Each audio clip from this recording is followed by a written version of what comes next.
It's 2019, and much of our national conversation is being driven by race relations. In Bas Bleu's current production, Driving Miss Daisy, the conversation is literally being driven by two people as they navigate not only the roads, but also the nature of their relationship. I'm Lenny Scoville, and this is Stages.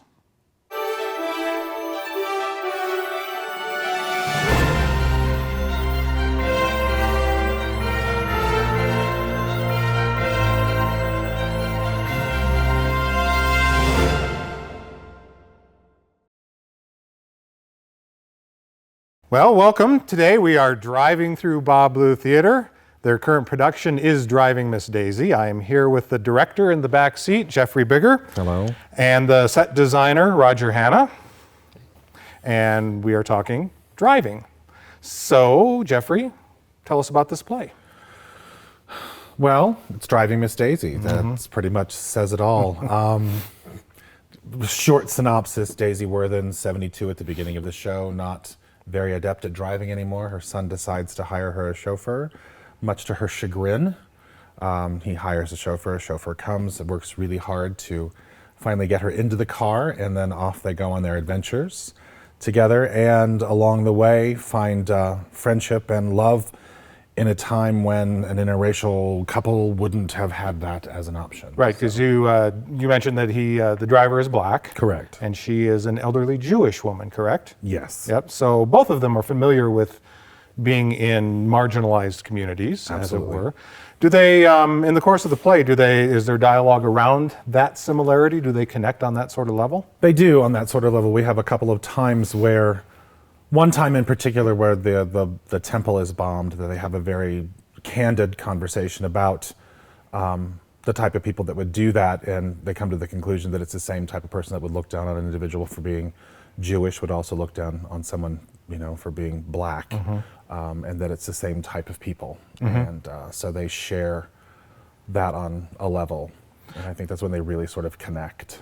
But I take it that that is not where their relationship begins. No. It's very cantankerous at the beginning.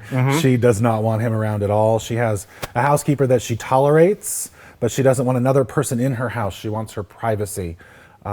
She makes many comments about not being thought of as rich, or wanting people to think that she is a woman of means, and that if someone is there to drive her, that puts her in on another level that she doesn't want to be in. Right. She wants to be thought of as just your standard everyday lady of the South. Right. But there is, so there's various dichotomies that are going on. So one of them, of course, is that she is a woman of some privilege, and he is a man that has been searching for work. Yes. Right. So they've got that difference that they've got to overcome. I know that this play was written it came out in '87, I do believe, and the film was a year or two later. Film, of course, won an Academy Award for Best Picture. But our discussion around race relations has really evolved since that time. And I don't know, how does the play hold up in light of more current conversations that are taking place around race relationships in this country? Well, we talk about race relations differently now than we did in '87, but I think we're still in very much the same place we've always been. There's a line in this show that says, "Isn't it nice to see how things are changing?" And then Hoke's response is, "Things are changing, but all about much." And I think that we're still there in that not all that much portion of it. In the current climate and what we're seeing now, it's still very pertinent. The topic of this play is still very relevant today, in how we approach one another as groups, wanting to be inclusive but not exclusive. I think it's still very poignant. There are moments in the play that feel dated, but those moments that feel dated are in there to, I think, sort of tug at your heart and make you look at yourself, because Daisy talks many times about how she's not prejudiced. I'm not prejudiced, and they use that word instead of racist. I think if this play were written now, I'm not a racist would be uttered instead of I'm not prejudiced. Right. But she is, and we have to see that part of her character in order to watch her evolve and change so that at the end of the show, we are in love with her. And so, Roger, this is a unique set for this space. I noticed that the stage has been built up from the normal kind of floor level that it usually is in here. Talk to us about what's going on with this set design here. Well, that was the main thing, is we wanted to get up a foot and a half, because the whole play, almost the whole play, people are sitting talking in a car. And so if you come to a show at Bas Bleu, usually people are standing and someone sits down a little bit. It's not a big deal. But for this show, it really would stink if you didn't sit in the front row. So we knew we wanted to get it up higher, and we knew we wanted to get it small, because it's a play, with 3 actors. It takes place in a number of different places, but mostly in a car. So we really wanted to take the opportunity to not use the whole vast space, and I think we're 13 feet deep at the deepest, which isn't very deep. No, it's not much deeper than most bedrooms, honestly. Right. Yeah. So it puts, it's funny, when we had our first audience, someone came to do the curtain speech and was standing in front of the audience and then made nervous remarks about how, I've never been this close to the audience. There is something disconcerting for people who aren't used to performing near an audience to be this close, but it really does let you get into the characters. It's something Jeffrey and I talked about a lot was, we want this, in the end, the scenery goes away and you're watching the 3 actors do it all. And so we wanted to make sure you could really see the actors do it all, and that we didn't overwhelm it with technology. And then, so what's the purpose of the 3 turntables that are built into the... Well, they indeed, their purpose evolved over the course of directing the show, because when I first thought of them, I thought, each turntable can be a car, and then you could be in the office, you could be in the kitchen, and you could just go like this, and we would be driving. But Jeffrey's done something rather more cinematic and fascinating with them, which is he's used this primarily as the car, this living room, and then he uses the other turntables, but in a way that our projections designer, Price Johnston, has projections that move in the opposite way the turntable spins. So it's like your camera is going all the way around the scene in a really kind of fun way. Cool. So Jeffrey, talk to me though about, so we think of plays as being action and as actors moving on motivation, right? It's the movement is informative of what's going on internally with them. By the very nature of this play, you've got this restriction of they're in a car and they spend a good bit of the time of the play in a car. What sort of particular directorial challenges does that present to you in terms of keeping an audience engaged with people that are sitting around driving in a car?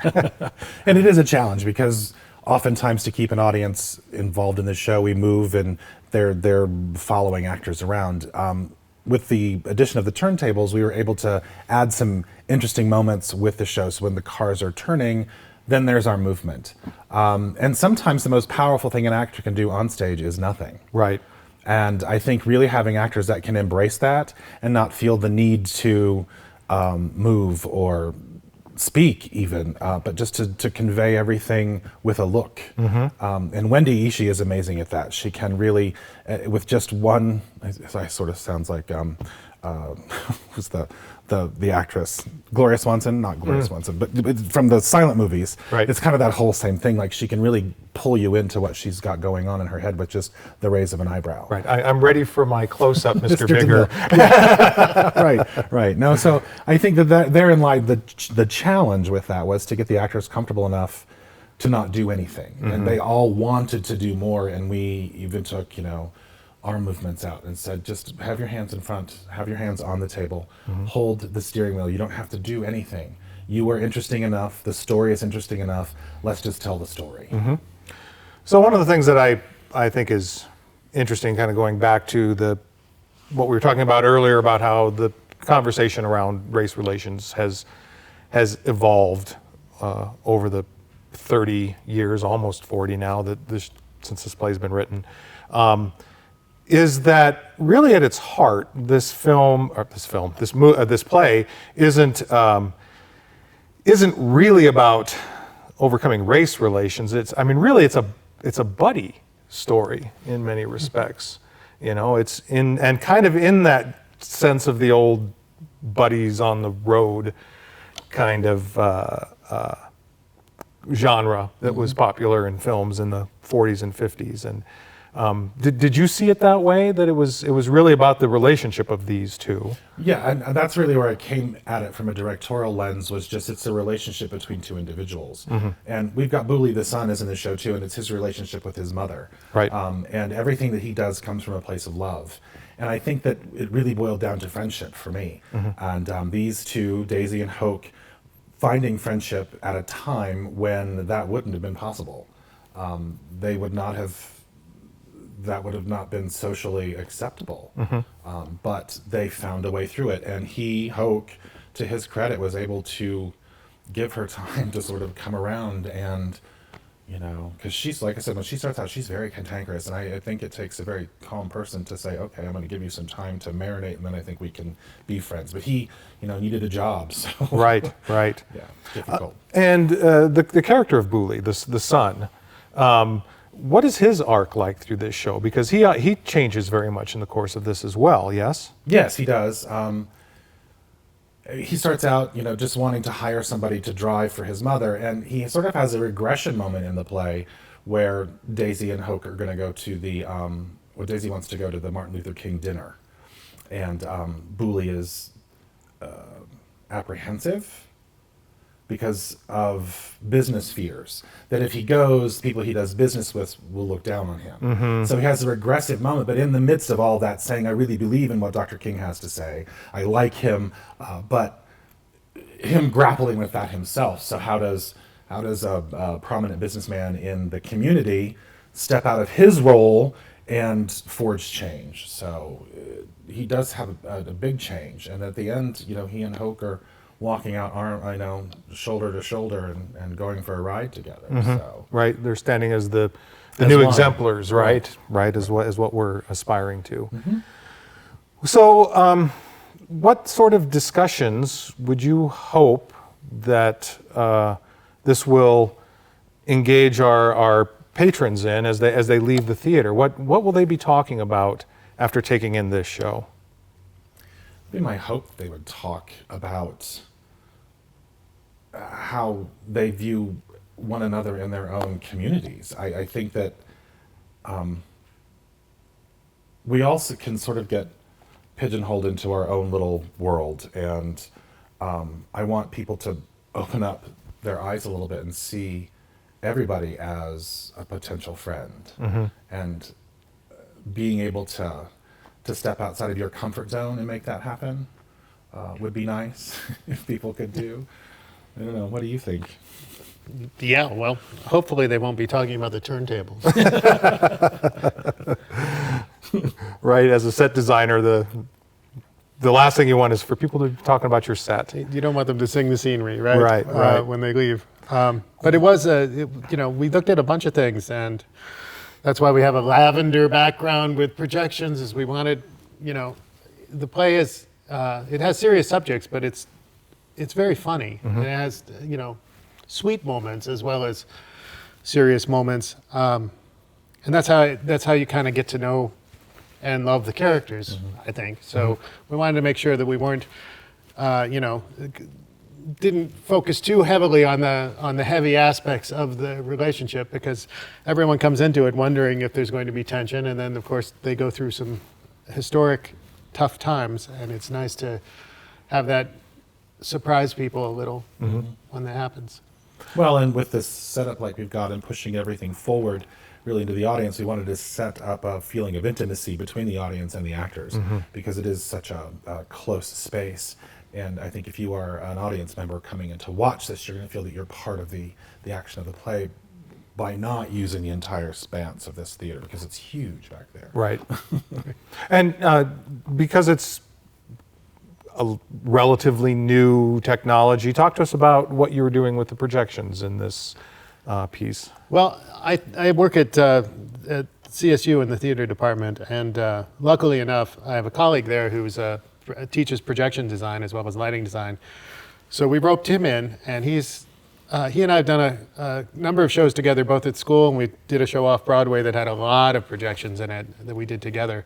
So we have we trust each other to reinforce and support each other's work.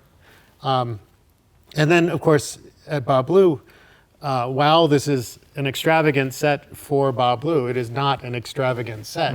So it was great to be able to trust price, because the screen back there is just made out of a plastic drop cloth. Like, it's 10 feet wide and on a roll and folded up, and it's got wrinkles, and it catches paint, but it is not meant to do this. But Price found positions back there for 3 projectors and seamed them together so that since the projector is up high, you can't see the hot spot of the image on the screen. So it ends up being a pretty fluid looking thing. It looks, I asked them to turn that on today because it looks just absolutely awful.